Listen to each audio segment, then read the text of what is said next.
गिद्दड़ जा दाबा। गिद्दड़ सदाई धमकियूं ॾेई कम कढण जो आदी आहे। परे गारणियूं कूकूं हकलूं वावेला घोड़ा घोड़ा कंदो ईंदो। भभकियूं दड़का दमान ॾेई अॻियां पंहिंजो रोब जमाए मक़सद हासिल करण कम कढण जी हर वक्त कोशिश में हूंदो आहे। ईअं ई वण ते कंहिं पखीअ आखेरो ठाहियो। बचा ॾिना त गिद्दड़ उते फकु अची कयो, यानी पोइ तोड़जी ऐं आदत मुताबिक़ वण जे हेठां बीही रड़ियूं कूकूं निड़ी फाड़े होकारा ऐं दड़का ॾींदो रहियो।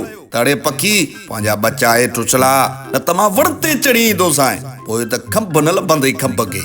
वेचारो पखी गिद्दड़ जूं रड़ियूं कूकूं बबकियूं ॿुधी थोरी देरि मायूस थी वियो, पर पोइ गिद्दड़ जे बबकियुनि रड़नि दाहन जी आवाज़ ते हिकु अकुलमंद पखी अची वण ते वेठो ऐं गिद्दड़ खे चवण लॻो, ये भाऊ गिद्दड़ छा ते मथो ख़राब थियो अथई?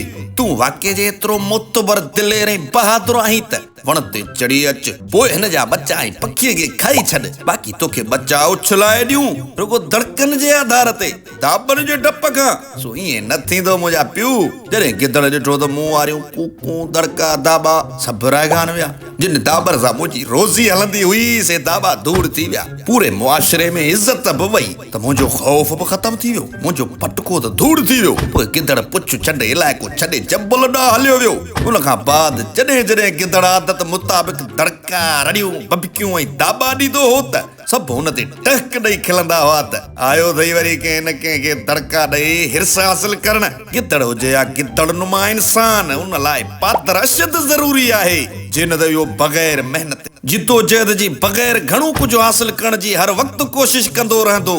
हाफ़िज़ निज़ामाणी जी शाइरी फेरोज़ जूनेजो जी चूंड त वियो नाग आहे निकिरी लीको पियो यार कुटिजे, मुंहिंजो तो साह घुटिजे।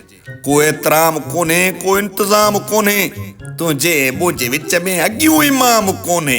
पैसे के हर घिटिया गुरबत जी लॼ पई लुटिजे, मुंहिंजो तो साह घुटिजे।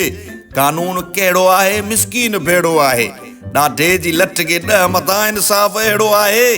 भागे के कन था काबू थाणे मां चोर छुटिजे, मुंहिंजो तो साह घुटिजे।